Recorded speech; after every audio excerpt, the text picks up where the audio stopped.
There are many who speak of the ending of days.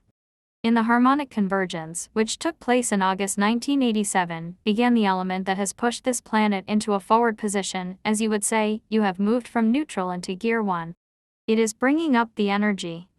There are still many around your planet who will think of the end of days, but what is now transpiring is that there are more who are beginning to understand that they are now in the shift for change, and they continue to pray, to bless and to be in joy. It is a time of great change, it is a time of forwardness, and it is a time of preparation. The manifestation of your love and purpose and energy for planet Earth is as a great magnification that spreads outward and touches all. Humans have always looked to the stars and looked for where they have come from, who they are, how they have developed. It is time now to bring forth these answers, to give information that can begin to make peace in the hearts of humankind, and for them also to understand their purpose. You have wars upon Earth, religious disturbances, because humankind has not felt comfortable in the role that it has been placed in by religion. When humanity has the opportunity to view the essence of truth, that shift in consciousness will begin to bring about a peaceful order. Yes. And know this also, there are those who have chosen to come to Earth who, as their service, will willingly cease to exist, as in the time of the Holocaust, as there are those in Africa. Know that they are here in service of the highest order that they have chosen. For they know there is no death. The outcome will be the end of all the destruction of planet Earth, of humankind. And Earth's true purpose will emerge, and also the decision of humankind in the universe. John, so personal responsibility is a very important focus. Tom, yes. John, and the transformation itself, we need to be able to demonstrate transformation, through our individual nature. Tom, and to bring forward those individuals that are concerned about the future, about nuclear waste, the ozone layer, destruction of forest, they will also bring the transformation. The taking of personal responsibility, refusing to purchase a material that is destructive to the future. It is a small thing, but of the utmost importance. You have upon your planet 5 billion.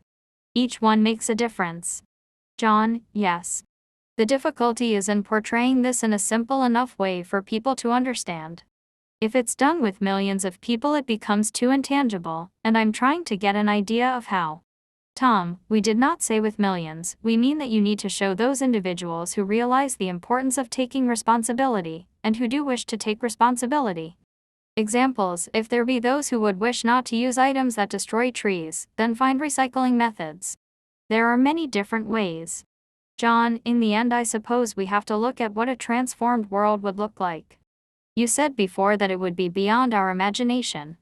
Tom, we hear so much from your planet that if everything is wonderful, it will be boring. That is not so. For in transformation there are continuous pursuits of understanding, learning and change. Humankind has been locked into the need for struggle. When it is understood that when there is freedom from want, freedom of time. Imagine all that exists upon your planet that billions have not yet experienced. John, yes. So instead of trying to pull ourselves out of the negative, we will be drawn forward by the positive. Tom, that is exactly correct. You will have the experience of joy of being. What you call upon your world peak experience will be a way of life. Just begin, the rest will come. You have throughout your planet pockets that are in dissension with each other, in the name of God. In your planetary situation, many humans have attributed God qualities to the beings of the universal civilizations. You are now in the days of the emergence of the spirit that was within the Nazarene, what you call the Christ. The acceleration of this energy being brought forth into the consciousness of humankind is of the greatest importance, for when resolution is brought into being, then other pockets of dissension also will be in resolution. You are on the point of tottering forward or backward.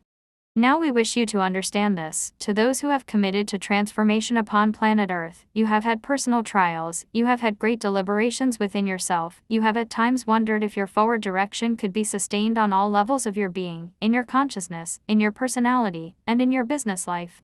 There still exist, among some, difficulties in all three of those arenas. What is important is for you to view that you are coming forward and out of this, and you have grown in great strength.